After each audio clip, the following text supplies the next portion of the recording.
Welcome to the Apple Service Toolkit webcast. I'm Dave Schottis from Field Diagnostics. I'm joined today by Ikuko Sato with Field Service Quality Engineering. And I'm Jeremy Sheffy with Field Service Quality Engineering. I will be monitoring the chat for your questions that we will be answering later on in this webcast. And we'd like to start the webcast off with a video.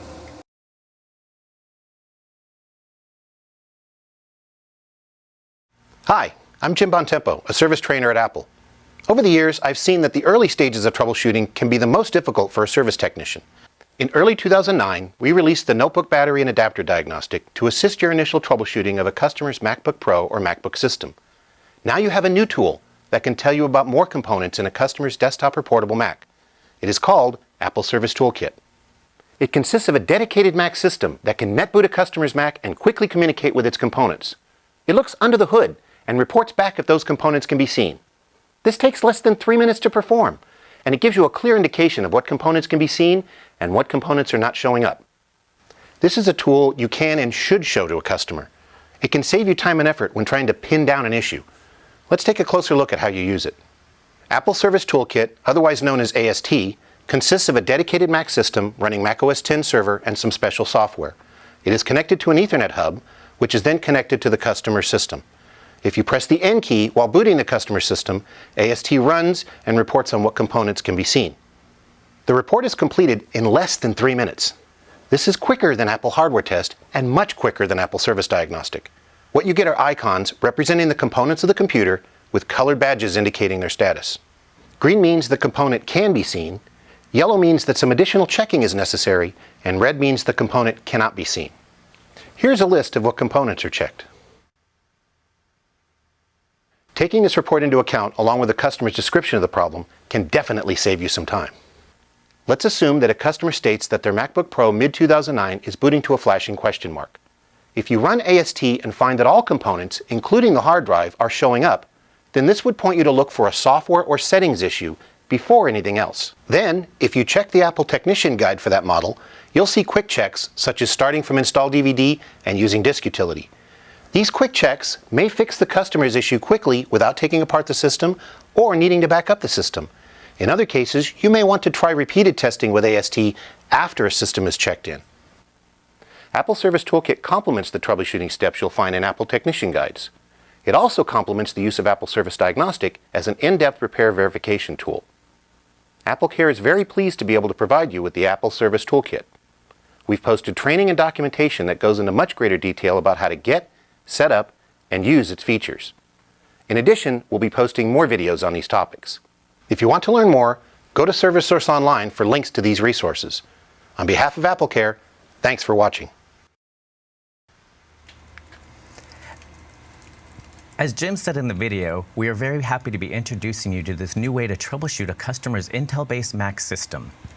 Let's spend the next few minutes telling you how and why we're bringing you this diagnostic system called Apple Service Toolkit, or AST.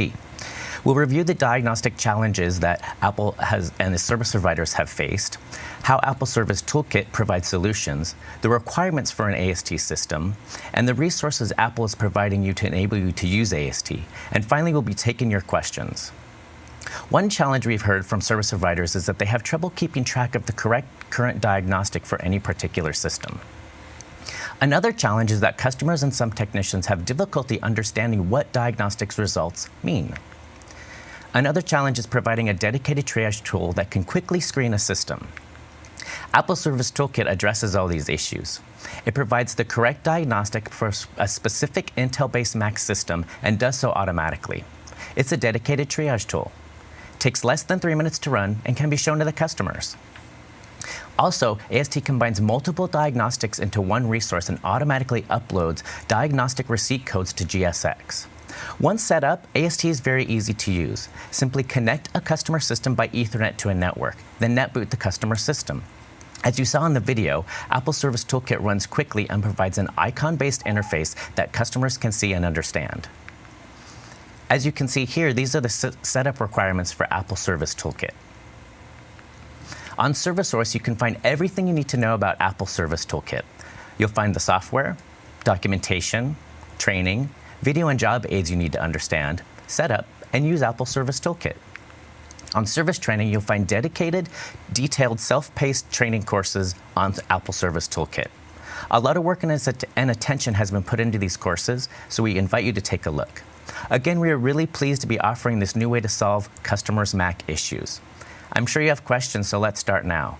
Remember, we can see your chat message, but we cannot respond individually to you in a chat. All right, so we will be taking your questions. If we're not able to answer your question live on the air, it's because either we're actually not able to answer it, or we'd like to save that question for a relevant webcast in the future. We are not just doing one introductory webcast on Apple Service Toolkit. We will be doing a series of them. So if we're not able to get to your question now in chat, we will either try to answer you via email. So if we don't answer it at all, please resubmit your question via chat with your email address attached to it, or we'll answer it in another future webcast. All right? So our first question is Apple Service Toolkit replacing Apple Service Diagnostic? No, Apple Service Toolkit does not replace Apple Service Diagnostic.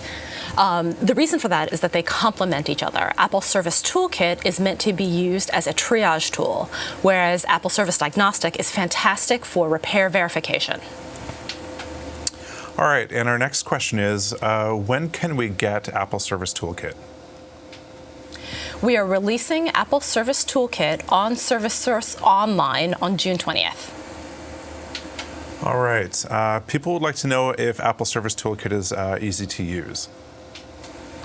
It's very easy to use. What you do is you take the customer's computer, you connect it via Ethernet to the server, you net boot the unit, and you're good to go. All right. A couple questions about diagnostic receipt codes. People would like to know if they'll still need to enter them manually into GSX. Because at launch, Apple Service Toolkit will be connected to the internet, necessary diagnostic information will be flowing from the Apple Service Toolkit server to Apple. That is relevant for all the diagnostics that are included in the Apple Service Toolkit. There are certain diagnostics, for instance, graphics processor test, Bluetooth service diagnostic, as well as Apple Service Display Utility, where you will need to continue to enter those diagnostic receipt codes. It is our intent to streamline this process in the future. All right. People would like to know if units like the MacBook Air will work on Apple Service Toolkit. Yes, the MacBook Air will work on the Apple Service Toolkit. What you'll need to use is the USB to Ethernet dongle. All right. There's a number of questions about documentation. Specifically, people would like to know where they can find the network setup map.